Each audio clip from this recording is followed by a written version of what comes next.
हमारे दैनिक जीवन में मनोविज्ञान कैसे मदद करता है? दैनिक जीवन में इसका क्या योगदान है? तो हम ये कहेंगे कि दैनंदिन जीवन में मनोविज्ञान अत्यधिक उपयोगी है। यह न सिर्फ मानसिक समस्याओं का समाधान करता है, बल्कि यह पारिवारिक समस्याओं का, आपसी अंतःक्रिया का और शिक्षा के क्षेत्र में, स्वास्थ्य के क्षेत्र में, पर्यावरण, महिला विकास, किसी भी क्षेत्र में आप चले जाइए तो इसका समाधान हर समय है। तो हम देखते हैं कि ये हमारा जो मनोविज्ञान है, ये हर क्षेत्र में इसका उपयोगिता है। आप कहीं भी चले जाइए, स्कूल में बच्चे कैसे स्कूल आएंगे, क्यों नहीं आते हैं, इनके पीछे छिपे कारणों का और उन्हें बढ़ावा देने के लिए मिड डे मील या उन्हें घुमाया जाना, बाहर टूर पे ले जाना, ताकि बच्चे अट्रैक्ट हो सकें, स्कूल आएँ। हॉस्पिटल्स में भी साइकोलॉजिस्ट का उपयोगिता है। उनकी मानसिक क्रियाओं को ठीक करने के लिए, उनकी मानसिक क्षमताओं को बढ़ाने के लिए भी साइकोलॉजिस्ट का उपयोग किया जाता है।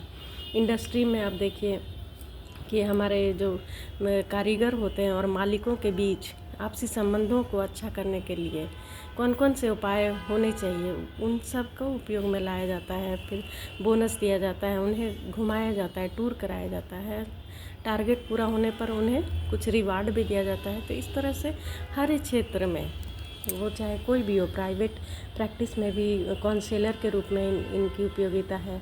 अगर कोई गलत संगति में पड़ जाता है तो उन्हें परामर्श दे करके सही समाधान उन्हें बताया जाता है। उसके बाद कोई अगर मद्यपान करने लगते हैं तो उनको भी ठीक किया जाता है।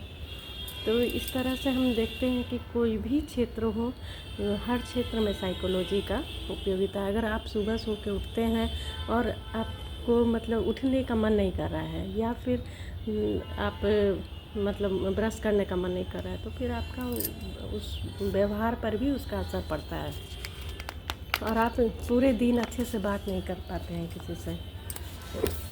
तो इस तरह से एग्ज़ामिनेशन में बहुत लोगों को एग्ज़ामिनेशन से फोबिया होता है, तो उस डर को भी दूर करने के लिए मनोविज्ञान उपयोगी है। फोबिया, बहुतों को फोबिया होता है, किसी को ऊंचाई से डर, किसी को जानवरों से डर, तो इन सब को भी दूर करता है। बहुतों को OCD होता है, जैसे कि बार बार हाथ धोने की बीमारी, बहुत को डिप्रेशन होता है, तो उन सब का उपाय भी साइकोलॉजी में बताया जाता है। तो इस तरह से हम देखते हैं कि फर्स्ट चैप्टर में हम जो टॉपिक है कि मनोविज्ञान का दैनिक जीवन में क्या प्रयोग है, तो इसका अत्यधिक प्रयोग है। कोई ऐसा फील्ड ही नहीं है जहाँ पर मनोविज्ञान नहीं है। और जो मनोविज्ञान जानते हैं वो अपने सामने वाले को भी समझ सकते हैं, उनके व्यवहारों का, उनके व्यक्तित्व के बारे में वो जान सकते हैं। उनका बिहेवियर अन्य की तुलना में ज़्यादा अच्छा रहता है। तो यह व्यक्तिगत एवं सामाजिक दृष्टि से भी यह बहुत उपयोगी है और इसका पूरे दैनिक जीवन में अत्यधिक लाभ है।